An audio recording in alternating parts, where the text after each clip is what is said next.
Baba Harare chose Madam Boss over Maitete. Maitete vakatsamwira Patricia Jack na Ketina musoro meunge vapiwa masters ari worth $5,000 apa Tete Midhi vari kungoti nadzigwe ukuwo Queen of Peace vauya nema V11 ekuratidza kuti dzimba ndedzaMadam Boss. Nyaya dzakawanda guys, but anyway, do not leave until we have exhausted them all. Welcome back to your channel. Please don't forget to like and subscribe. Pampacho katozokanganwa kumhoresana tichingomanyisana negist imi kana zvinhu zviri mumastreets umu zvakaoma.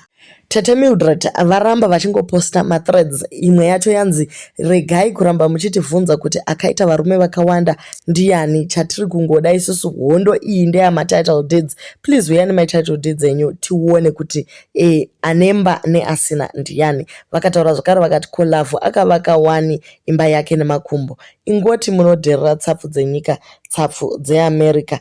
Imi munombonzi kwai mai machirawo yavo imba ndeyamakumbo inga wani. Saka zvinoreva kuti makumbo anoshanda chero kutosumudza dzimba. Comment section yabva yangoti Tete mwana wanzvadzi yenyuka ane madouble standards. Dai makumbo aita kuti vanhu vaite maassets ndiko kaitanga kupfuma.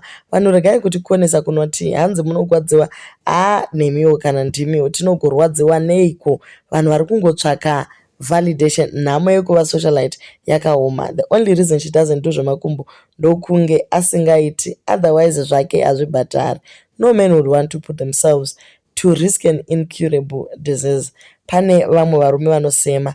Plus ndiri kuona kuti anenge asvotwa kuti Snake Undergrass was invited kwa Baba Harare. Speaking of which, Baba Harare vakanyora vakati ivo choose those who choose you. Kubva nhasi kumba kwedu takungodya huku dzekwateri, toseka majokes afrets donzo, tobva tangosonerwa naHatiperi wacho, then todzidza kuva classy and successful saMadam Boss. Kana tada zvema day one tonanga kwa Mama V. Thank you to all my social media family for choosing to come to support me. Ndo zvavakanyora izvi vakati aiwa inini ndinosapota anondisapota. Hapana pamensheniwa Maitete uye paburudzwa zvakare kuti kana muchida kuva klasi pabva paiswa zita raMadam Boss. Zvinova zvaita kuti forogonya kudema uku, forogonya ibve yakwira, flu ibve yangozadza madzewa muchest umu, kungosunga kuti shui. Kwai munhu anozokona kuita flu seiko? Iye aivata mutabhuka achicelebrata imba uye kukwira pamusoro pemba, mhepo yacho yakaoma kamadasti ari kumamisha uko. Okay guys, so this is me just saying zviri mumwoyo. Remember, here we don't have any family. Okay, so the Queen of Peace vanyora vakati I'm so sorry Tyra, I know you don't like this drama, but iribete must see this. In April we received my envelope ayo. This is just for business. 6 cluster homes, a consulate in Zimbabwe signed 5 years lease. Hauna zera naye iwewe, fainona landlord. Ahoy isusu tiri landlord, atizi vanhu vekutamba navo. Ndi Queen of Peace vadaro. But Madam Boss havazvifariri manje zvekuexpose zvinhu zvavo sekudaro. So title deeds avangoiswapo. Chimwe chiri kuitika ndechoti April musikana anga achiri mutorongo, so she missed that as well. So vanhu vari kuti ivo you are missing the point. Beef riri paalbum launch yaFather Salisbury, not Dzimba 4. Does she think munhu wese has to announce Dzimba? Kune mazimba ane property, kwete zvekutamba home and away. Chero vakaratidzwa havabvumi kuti imba yake vandofunga kuti my title deeds aiva eumwe munhu, pfungwa dzavo ishoma. Vanozvinyeperawo ava, so anoona sekuti iye ane mari kukunda Madam Boss. Madam Boss atori kumberi, hangasvike pari apa asina imba yake, mota chaidzo dzinozadza driveway, kamuchacha haana. So she should swallow godo rake iro. Again, zvekutuka haana, always talking one thing, chekuti kuvhura gumbo chihure what. She thinks kana akadaro achamudonhedza, but hazvigoni. Kubva kare achingoudza umwe chihure chatisingaoni, but iye ndiye ari kuita chibhishu chakakurisisa uye nevana vake atova introducer muzvakarezvo.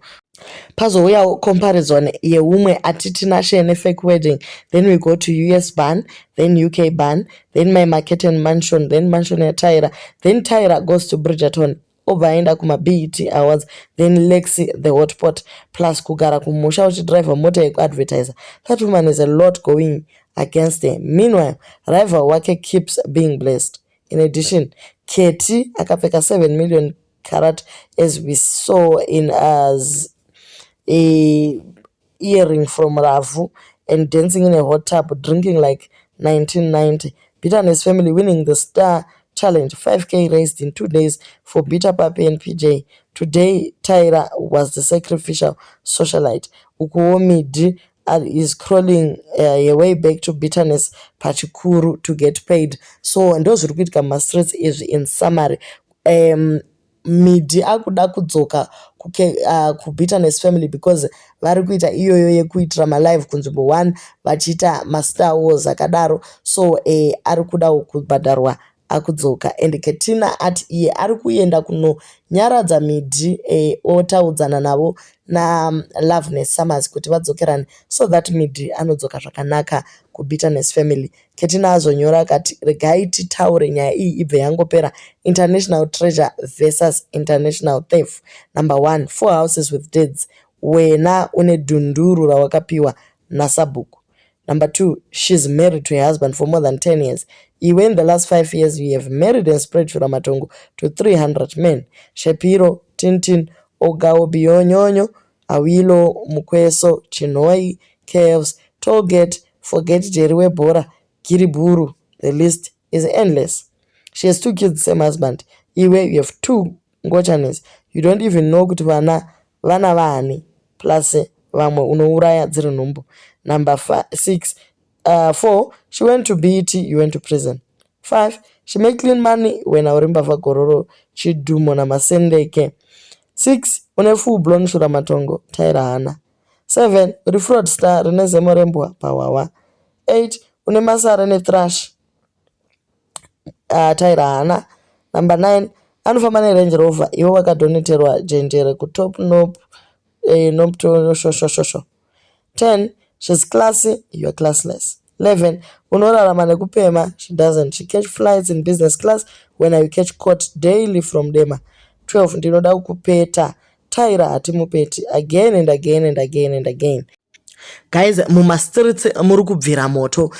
Maititi vaatakwa almost nenyika yese. Komhosva yavo ndeyeye. Chero vacho vakabirwa ivavo. Hatisi kuona vanhu vachiuya vachitaura vachita noise. Komhosva yavo ndeyechii? Yekuti vangotaura naTyra. You actually see kuti vanhu vakawanda masocialites anga agara akamirira kuti maititi vangokosora chete.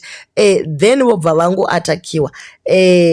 Tyra wacho angoisa post yakanzi bhonzo iri ndori ruma here kana ndorisiya rakadaro mwakati ripwanye bhonzo iroro, and then she left it like that. Anofarira kutaura nemadimikira, but she is not in direct conflict namaititi zvekuti va exchange words, and for them it is going to be very easy kana vachida kudzokerana nekuti Madam Boss havana chakaipa chavataura vachiisa mazita. Uku maititi vari kukanda mabhomba vachitaura nemazita guys pazviri. So ndo zvirimo mumastreets umu, tichangoona kuti nyaya yacho ichange ichifamba sei. Hey guys, pakaipa maititi vanovengwa. You wonder why one munhu anovengwa nenyika yose, why? Do leave your comments muchitaura kuti munofungei nezviri kuitwa namaititi. I actually feel bad. It is so unfair kuti one munhu agovengwa nemasocialites ese, vanhu vagotoita gang up against her. And panyaya iyi vana Ketina nevamwe vese, they were not even part of the story, but now vese vangouya vatotanga kutukana naye just because she said one word kuna Madam Boss. Zvakaoma.